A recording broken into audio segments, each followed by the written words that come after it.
Hello, everybody, and welcome to the Ludicrous League podcast, the show where people talk ponies and ponies are all that matter. Today we are reviewing Season 8, Episode 11, The Molt Down. Or is it just Molt Down?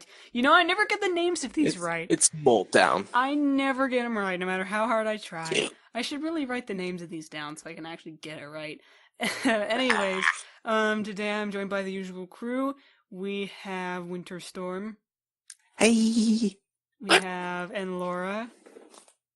Hello. And finally, she has made her grand re-entering onto the show. We have Dibs Snowheart. Just watch. Something's going to happen where her internet crashes and she ends up not being here for the rest of the Do not jinx it, I swear to God. If that happens, it's going to be your fault. We should make Cat go first then. Oop. What? No. We should make Dibs go first then. Oh, in case she crashes. Well, we go in alphabetical order. She'll be second, so don't worry about it. She'll get to go early. But yeah, for those that are new to this, the way we do this is we each go around and say our one big spiel about all the pros, cons, anything else that we liked about the episode. And at the end, we give ratings out of 10. And like I said, we go in alphabetical order. So I shall go first. And honestly, I like this one. I feel like we're still on an uphill climb here. This was probably one of the best Spike episodes we've gotten in the series at all. Because Spike episodes have had a tendency to be trash. Yeah, they have. And I think the writers have finally learned that because this was a very good Spike episode. This episode was literally puberty and it made me happy. My Little Pony, Friendship is Magic. Teaching kids about the horrible, horrible, horrible side effects of puberty. Yeah, pretty much. Yeah. But no, I really liked this. It was a great episode for Spike. I guess on the pro side of things, Pinky's shouting moment was pretty funny. And she just opens the door like, "Oh, we're having a shouting thing!" That was pretty funny. It was probably the best joke in the entire episode. Me, if I ever talk with a foreign country person. Yeah. Pretty much. I've never had to do that, deal with that, but that's normally how I am. It's fun. It's fun. That's how I You could am. beat someone else from another country in a screaming contest. That's normally how I am anywhere outside of like my room. Like if like in a restaurant or something. Hey, can I get the meatball sub with some extra sauce? Like I'm I'm a mess.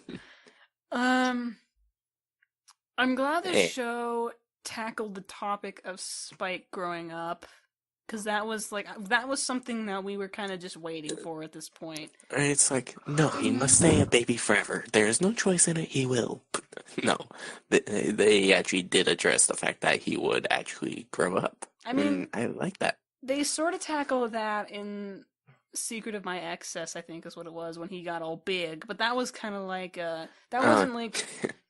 That was kind of like a side thing. That was a great growth. Like yeah, that was a great growth. Like what What's Her Face was saying, where it's like, that's different. This is normal. Like, because that let us know that this is actually him going through puberty and growing up instead of whatever the fuck happened to him back in that old episode. Which was kind of just. I want to call that dragon who was saying that Spitfire, but I'm thinking of the wrong character. I'm pretty sure. I don't remember what her name was. I'm having a hard time getting used to the names of the new main six. Supposedly that's what they are. Are we calling them that now? Are we? Well, yes, we are. I guess we can. I don't really know when that's gonna be tackled, but if it ever ends up being tackled, but I will never accept it. Never. Dibs, you never accept anything. Well, not true. Gen 4 is probably gonna end before that even happens, so you don't gotta worry about it. They'll be like, hey, then introducing the new element bearer. Okay, end of the series. Let's move on to Gen 5. I guess on the con side of things, how can ponies get noticeable blemishes? They have coats.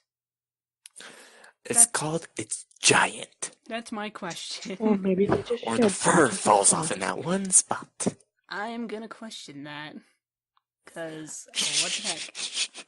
No questions. What if just patches of fur went missing where blemishes popped up? What? Think about it. If the blemish pops up, the fur just falls out. off. Yeah. But probably. well, then again, horse fur is fairly thin, depending on the breed. True, because horses get blemishes all the time on their knees and on their cows. Oh yeah, that's a good point. and actually, they're quite noticeable.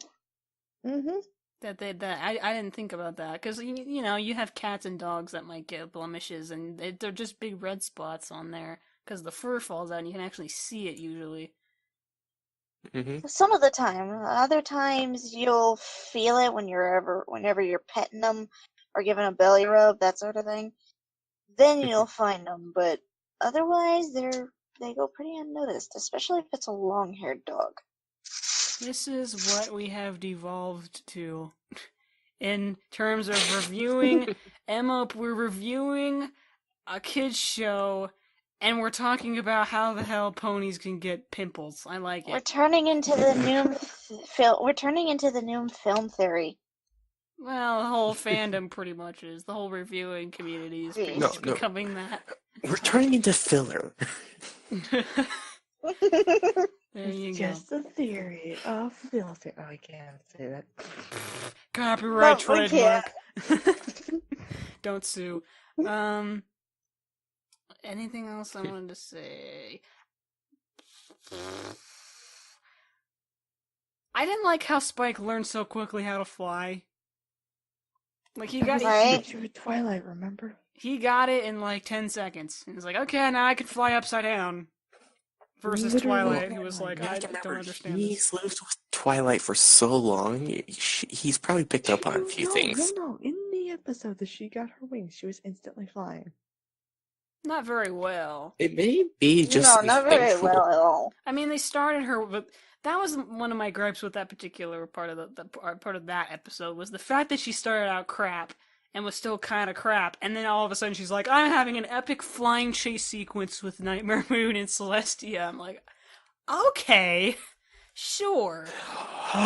Plot twist, she was dreaming the entire time, and it was never shown. I guess when it comes whenever you're dreaming, and she's just been locked in an insane asylum this entire time.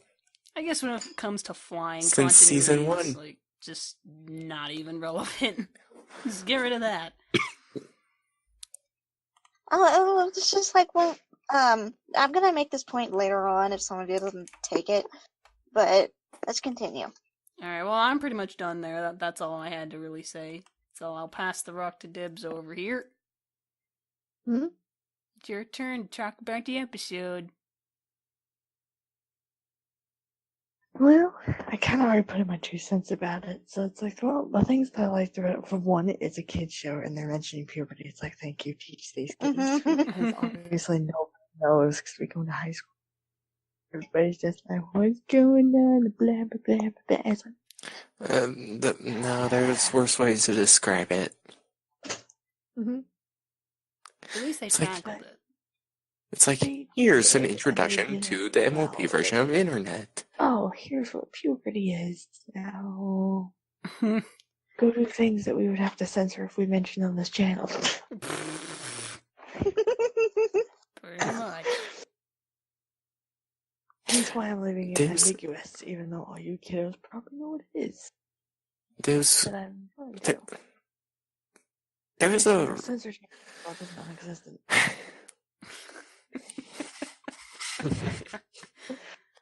I'm so salty after watching Deadpool. My gosh, the snarky sarcasm.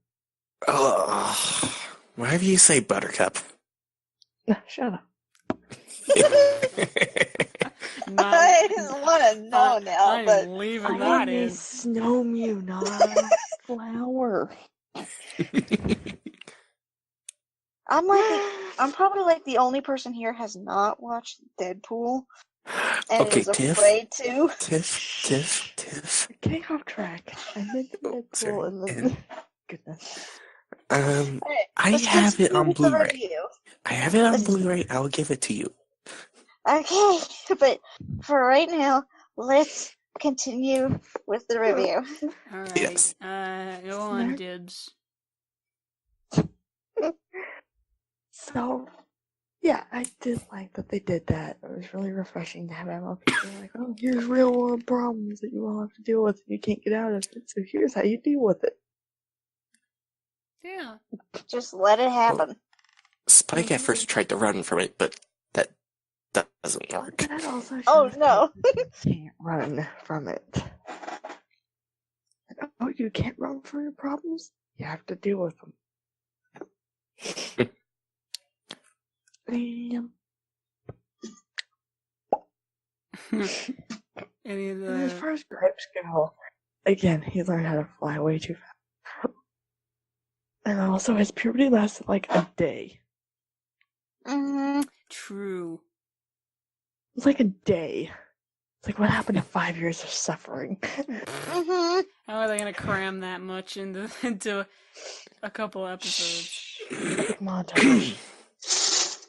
Oh yeah. So, Like, they did the That wouldn't Twilight really be an Zone. epic montage. That'd be a horrifying montage. It'd be epic well, because it's we gotta gonna be- hurry up. I gotta go to bed soon. Ooh. Any other quick things you want to throw in, Dib, before we move on? No, not really. Alright. And your turn. Scootaloo now has to deal with her being the only one who can't fly.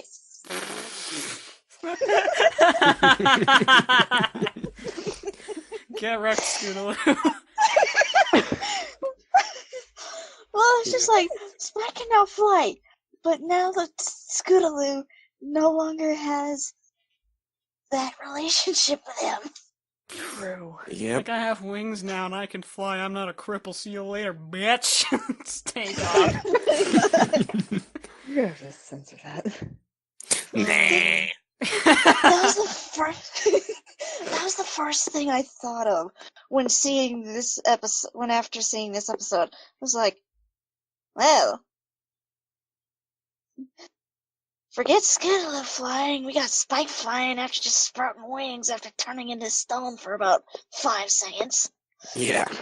Season Okay, 13, could you episode imagine 30. turning to stone like that? Yeah, that must have been terrifying. No, wait. That Gen was 20. a little. Yeah. Gen 20, season 50, episode 2000. Yeah. Scootaloo finally flies. That's what I was gonna say. Season 13, episode 30, Scootaloo can fly. But, I pretty much like the same things, except for maybe the Pinkie Pie scene. That was a little over the top, in my opinion. No, that was funny. It just seemed a little too nuts for Pinkie. Just for me. It was that barest amount was just a little too nuts to be Pinkie, but I dislike the same thing of Spike learning how to fly way too quickly. Insert montage of Pinkie doing all of the craziest shit in the entire show here. Yep. Okay. I think shouting in a closet is probably a little bit on the downside of Or all Pinkie's of the crazy fourth wall Yeah. breaks. Yeah, it's subjective, I guess, how crazy you think Pinkie can really go before she's like a Mhm. complete lunatic. I thought it was like Pretty much. underwhelming, Well, she's honestly. best friends with Discord, so yeah. That's all my complaints and likes about this episode. Winter, you go ahead. Winter. Winter. Oh, yeah, sorry. You still have Spaced to, out. You're still here, buddy. You're still in the call. You're still in the podcast. This episode's gonna be literally like 10 minutes. Oh, believe me, these have been getting shorter and shorter as time goes by. Oh yeah. Okay, the movie we had a lot to talk about. Oh, yeah. Mm. But as a 2-hour movie versus a 20-minute episode. Yeah. Anyway, I definitely liked how I forget that one dragon's name, who's the student. I forget their name. Anyway, I like their comment of, well, by the way, I also forget if it's a he or she. It's a girl. Yeah, I love the fact that her comment was, "You really need to get better at hiding, because all you have to do is follow the smoke."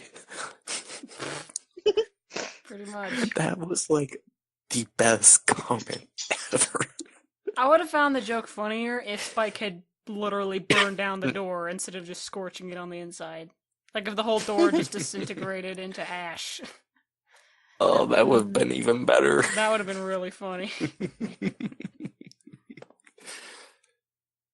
But I also like and hate the fact that how they show the process of puberty through it. Because, it's like itchy and it sucks. And it takes But years to get through. Yeah. All of us have been there. We know the pain. And it's an awkward topic to really put into an episode, but I'm glad that they actually did it anyway. They were like, oh, we They don't did care it- if it's awkward. We I would say they did it right. Yeah, I They did definitely pretty say well. they did it right. they did a good job. At least that aspect of it. We will not go into other aspects. No. And they Very probably insulting. shouldn't either. Jesus Christ. This is a PG topic. We don't want this to become R-rated, even though Captain has already dropped the F-bomb twice. We don't give a fuck. These were never PG-13 or PG or anything. Yeah. Fuck shit, Oh, God, piss. We it's have- PG-13. Well, there's 3. It's R-rated now. He just like on my toe. Fucking damn. Nope. Fucking What are you laughing about now? Nothing. Oh my god. More names to But boot. no, if you have Cavi and me, it's never going to be PG-13 or under. It's always going to be R and up. PG, what's that stand for? I've never heard Yeah. that in my life. You have as a child, which is what this channel is for, so... I mean... Oh my gosh. Alright, anyway. Continue, Winter. Anyway. And another thing I just find hilariously relatable is the constant volume changing. Yeah. Like, all of you know, I'm an extremely loud person. That's me Yeah. when I talk on the microphone. No, you generally mumble.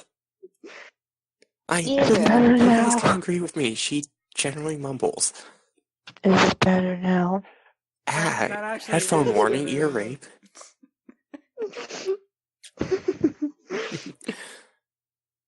Yeah, sorry, headphone users. We will return you to your regular scheduled program soon after we kick Dibs. Hmm.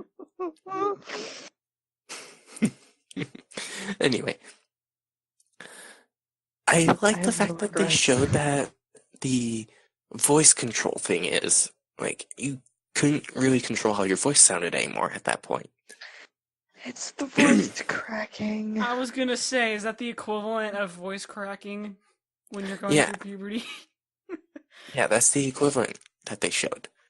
That's But- great. For me, I actually did have trouble controlling my volume when I hit it. Like, I could not control my volume. I went from, like, I can barely talk, to, I'm not going to do it because everyone in the neighborhood would kill me. Literally just like distorted in the Absolutely. recording. I might do that later for Dibs. Just be like, is this better now? Just make it sound gross and distorted. I don't think I No, ever let's just say I was caps lock. Jeez. I have always been Princess Caps Lock. I never No, went that's there. my title. I want fan art now of Dibs Guy. Dibs with wings and a horn, and she has like the freaking crown of like a big caps lock, and just be like Princess of Caps Lock. I want that now. Internet, go. This is your I will opportunity. draw that'd be that. hilarious. I will draw it. Yes.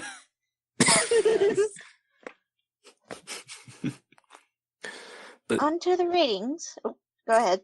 anyway, Anything else, Michael? much more.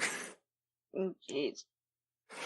I also really love the fact that Sakura was just like so chill, but at the same time she just insulted Spike